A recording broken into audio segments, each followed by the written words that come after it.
Hello everyone, this is my video response to Elle Jacobs' Let's Talk Mini Decks and What's in Your Wallet.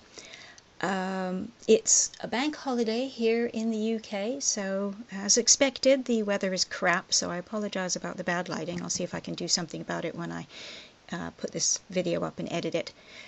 But yeah, I don't want this to drag on too long, so let's get going. I'm going to start with my mini tarots. I used to have, and I replied to Elle that I used to have the really mini little Rider-Waite that was, well, I mean, probably about that sort of size, I would say. And I had that for about 35 years. That was the first deck I bought for myself. I know, I really splurged, didn't I?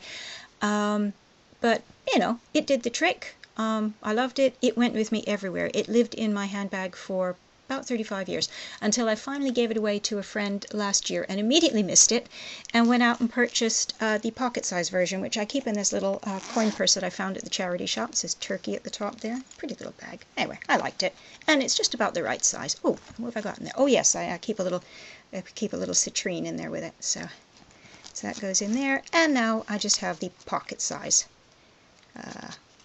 And again, we all know what it looks like, but just to give you an idea, I have small hands, so, and I'm reaching around a phone, so I can't really do the hand the other way job, but you can see they're not very big. They're not very big at all. And I like them. They're just good for, you know, practicing at my desk where I don't have a lot of space. So I can get them out if I want to do something, and there you go. But I don't carry these around in my handbag because I carry a different deck, and when I get to the What's in Your Wallet section, I'll talk about that. Then I wanted to learn Tarot de Marseille, and I didn't want to, again, splurge on a great big deck or anything, so I thought I'll just get one of these little cheapy pocket Jodorowsky Camoin ones, which I quite like. They have slightly more pleasant faces than a lot of them have, and again, it's not that off-center wood blocky look to them that I just have trouble with. But as you can see, these aren't even out of order. I think I may have used them and then just put them back in order because not long after getting these, I was gifted with a set of the CBD ones by Yoav Bendov, and I really, really like those, and that's a full-size set, so I think I just sort of put these back in order to put them away. That is it for my mini tarots. I have a fair few more decks, but they're all full-size. What I do have a few more minis of is Lenormand, which is kind of funny because, I mean, Lenormand is so small to begin with. If I start, for example, with this one, this is Edmund Zabrowski's, sorry about that, Lenormand de Marseille. Look at that bag, isn't that cool? I love that, so fun, and I love the material, really good. Now that's the full-size one right there. You know, again, it's about your typical, in fact, it's maybe even a little bit big for a Lenormand. You know, they're probably maybe about, you know, so up to there, that sort of thing. And then there's a mini. Now if I just I'll show you these because you can see the images a bit better. There you go, there's a book. And I got the one with the Marseille type pips. So there you go. The garden with the swords there. The mice with the batons. La Dame. Yeah. Yeah, the images were just so beautiful. I could not resist getting one of these. So that's the full-size one, and then it came with a mini. So there you go, the coffin, the scythe. Yeah, I like that. Yeah, beautiful. Love it, love it, love it. So anyway, that is one mini. Of course, I've already raved about my favorite Lenormand deck, which is the black and white drawing by Paris de Bono. So I had to have a mini for grand tableaux and that sort of thing, and just because I had to have a mini, and because I had to have one mini, I had to have two minis just in case something happened to the first one, God forbid. So yeah, and yeah, I tend to keep decks like this in these little organza bags so that I can see at a glance which deck is which. Tarot I tend to keep in solid bags, non-see-through type bags. But yeah, so that lives in that one, and I have a spare just in case. Oh, and having said that's my favorite one, I have to say, Mr. Lunar, if you're listening, your deck is rapidly becoming my favorite at the moment. I just love using it. So sorry, Paris, you've been sort of usurped. I have a mini Under the Roses. I think a lot of you have probably seen this one. See, this is the sort of deck you might well have an issue with. I'm trying to get the light on that, especially because it's small. It is a little bit difficult to see. But like that one's the ring, and what you really notice first and foremost is this Whacking Great Rose sitting there. So it's okay, but it's nice. I mean, you know, that's a lovely fish. I love those mice with a lump of cheese. It's good. It's good. This is a nice little deck, and it comes in a little black velvet bag, and it's very pretty. And yeah, I like it. Yeah, so there's another mini, because you can never have too many minis. This one up here, this is kind of fun. This is a faux Dondorf, in as much as I cadged the images off the internet, because you know they abound, and I made my own deck. I just sort of resized and tarted up the images a little bit, printed it on fairly thickish card. I mean, my printer wouldn't take anything too thick. I even did backs on them, although the backs are a bit out of kilter. You can see it was very difficult to sort of line up the fronts and the backs of the card particularly well, but it does the trick, you know, if you don't look too closely. It does. And then I cut them out and sprayed them with spray lacquer. Several coats of spray lacquer, so they've got a nice, you might even be able to see, it has a bit of gloss on there. Yeah. And they feel quite nice, and they shuffle all right. They are very small, as you can see, but yeah, I can shuffle with them. That's not a problem. Or do, what's this, my little shove in, squeeze, shuffle. If anybody knows what this kind of dreadful shuffling is called, if it even has a name, or if it's just an, oh my god, that thing that Judy does, I'd love to know, because that's what I tend to do. And then, you know, just the ordinary overhand. So there you go. I'm probably out of shot here again. Oh, there's a message for everybody. There you go. And then the other one, final one, I promise, is the Carrera ones that came with the Black Cat cigarettes in, I think, the 20s. And this was a bit of a labor of love. I just went on eBay and just kept ordering partial decks when they were sort of reasonably priced. Oh, I'll show you the backs. There you go. You know, it says fortune telling. A series of 36 cards issued by Carreras Limited, a guide to the art of telling fortunes by these cards. Oops, wrong way. Can be obtained gratis from your tobacconist. Well, that's good to know, because that's where I'd want to go for my Lenormand information.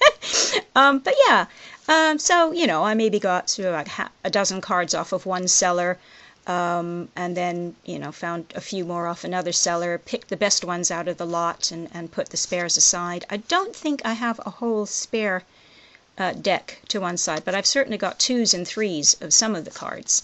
And then eventually I was able to find all of the cards to make a full set. So there you go. So that was, as I said, that was just a labor of love. That was just something I just wanted to do just for the fun of it, just to actually get a whole one in the end. So yeah, pleased with that. So that's it. That's the minis. You're done. What's in my wallet? And there is no way I'm going to show you everything in my handbag. I'm a Scorpio after all. I carry everything, including the kitchen sink, in my handbag. So I'll just show you the sort of card-related stuff. And I'll start with this little bag that contains a candle, which, as you can see, hasn't even been used. And that's in a little tiny Ziploc bag in there just to protect it a bit. A little purple silk scarf to use as a spread cloth, should I wish to do so.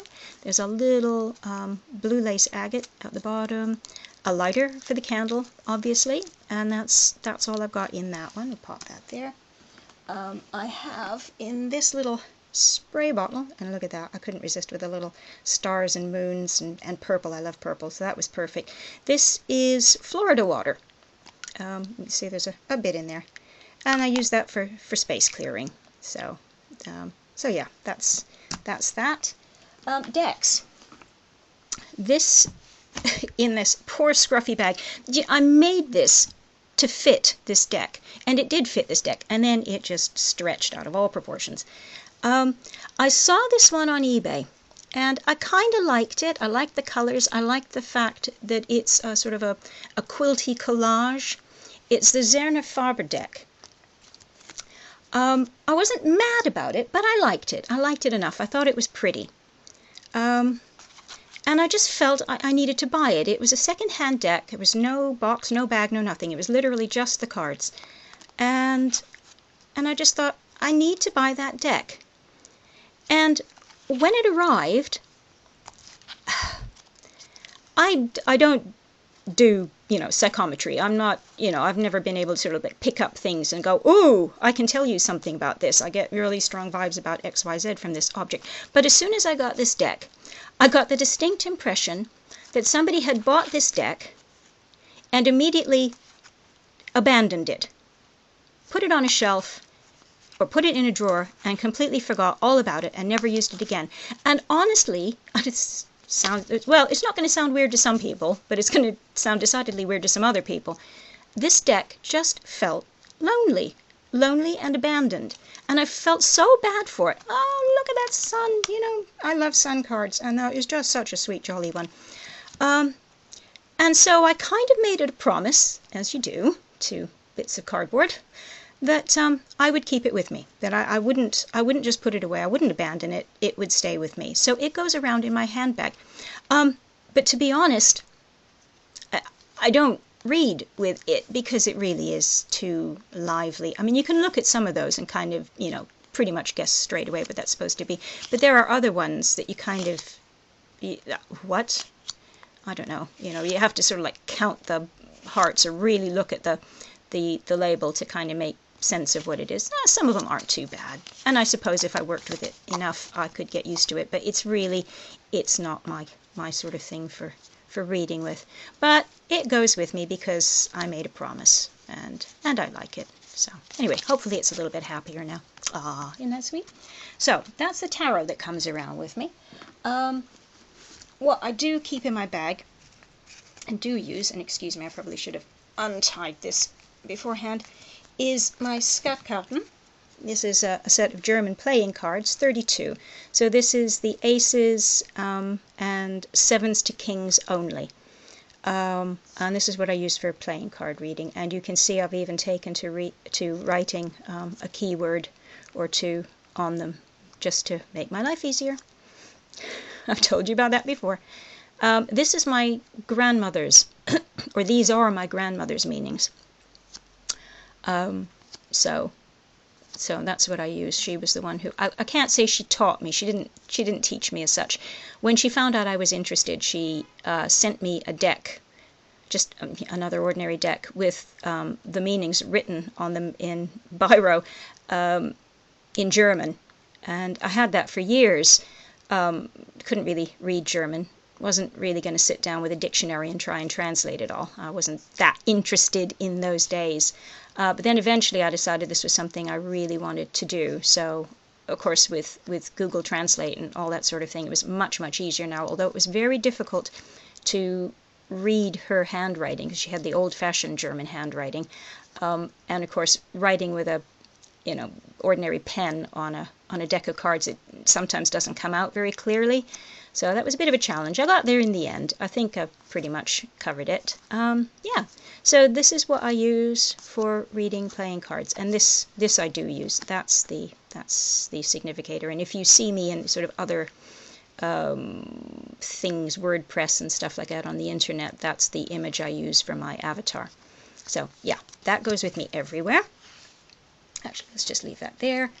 And then I do carry a Lenormand as well. And this is the Russian Lenormand that I've mentioned in a previous, struggling with knots again, in a previous video. Designed by Elle Singh and sort of produced as a commercial deck with the help of Paris de Bono. And that's this one, and I do adore this as a Lenormand. Yeah, this is a magical deck in a way. I don't know why. I can't explain it. But, yeah. So that's, including that little tarot deck that I popped to one side. Let's get you back there for your final little photo op.